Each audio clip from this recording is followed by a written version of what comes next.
Moses Boldy joining me on the desk for our first look at sports. Now today is the 3-year anniversary of the Golden Goal, where of course everyone remembers where they were. It was America versus Canada, 2010 Olympics, Sidney Crosby with of course the Golden Goal. Where were you that day? I had to go shoot a midget AAA hockey game in Saskatoon. It was so much fun. I was surprised they didn't even change the time. So I thought I had a bit of time once the game ended. I was like, okay. I heard it went to overtime. I was like, perfect. I have a chance to go across the street. There was a little pub there. A couple people, they wanted me to go shoot it for them to get the celebrations and all that. Sure enough, the guy who announces the game says, and Sidney Crosby has just scored the Golden Goal for Canada. So obviously, I let out a big expletive, and that was fun. That's not the way you want to remember one of the biggest goals, but it's okay. I was forced to work. You know what? I was working. The guy apologized. He said, I'm sorry, Moses, but they scheduled the game at that time, so yeah, okay. It was fun. And he's still bitter about it. No. A little bit. We're going to turn our attention to the Bobcats, and of course, no Golden Goal for them this season. No. And actually packing up tonight, packing up all their stuff for today. Yeah, it was a bit disappointing. They didn't want the season to go as it did, especially the last game of the year too.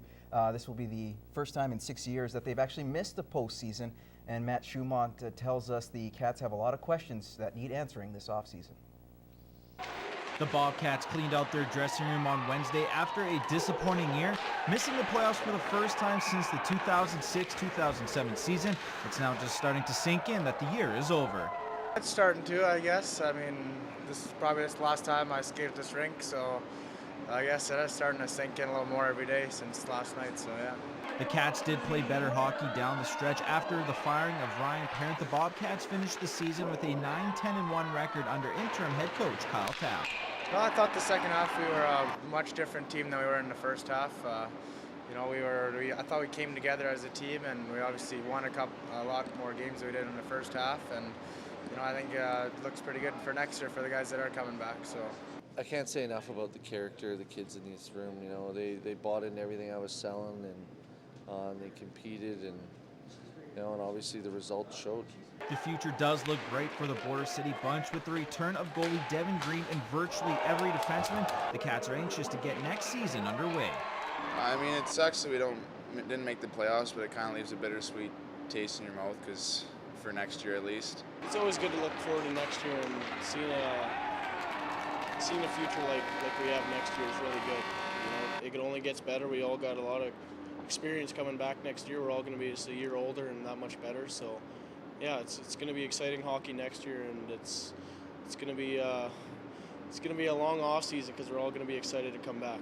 One major issue that faces the team: who to hire as the new bench boss. Tapp says with the success he's had in Lloyd already, he hopes the organization lifts the interim tag.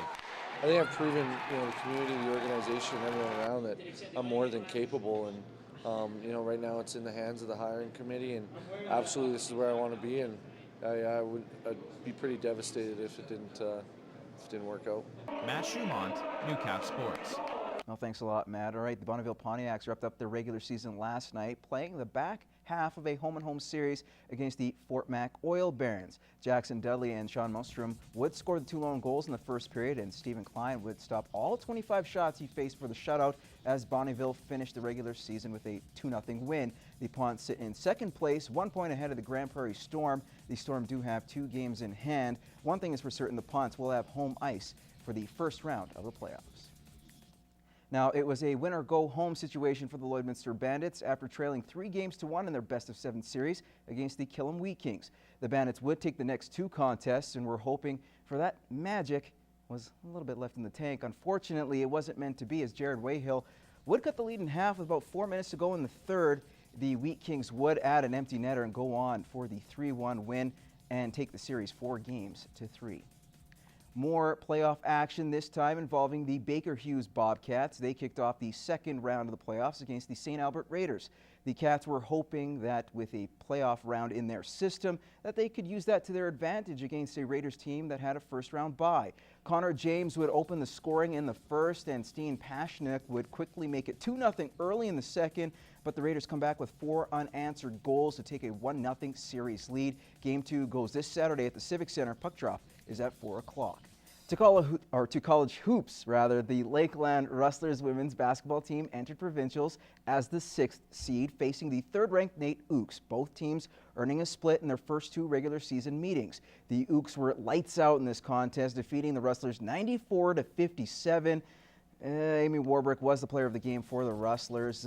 The King's University College will be the team the Rustlers will face next in the 7th place game tomorrow afternoon. And the Lloydminster Rohan Rage, are gearing up for the playoffs after finishing 5th in the North Division. Leading the team in assists this year is Sean Weber. He joins Matt Schumann in this week's Superstar Next Door. Sean Weber started getting interested in hockey at a young age, using stuff around the kitchen as hockey gear. Ever since I was little, I just always was on the couch, and then I would go and jump into it and start playing with it in the room and oven mitts, start shooting around. Idolizing Detroit's Pavel Datsyuk, Sean finished 2nd in team scoring with 33 points. He led the way with 22 assists. The two-way forward says a lot of work throughout the season has been paying off. Well, I've been doing extra work with other people, and they've been pushing me to be the best that I can. Sean's a good kid. He's wearing a letter for us this year, and I think he brings a positive attitude and hard work ethic to the club. With many years left in his hockey career, Sean is hoping with a couple more good seasons, he could take his hockey playing to the next level. To play in the WHL and probably the AJHL to start with, and then move up. Matt Schumont, Newcap Sports.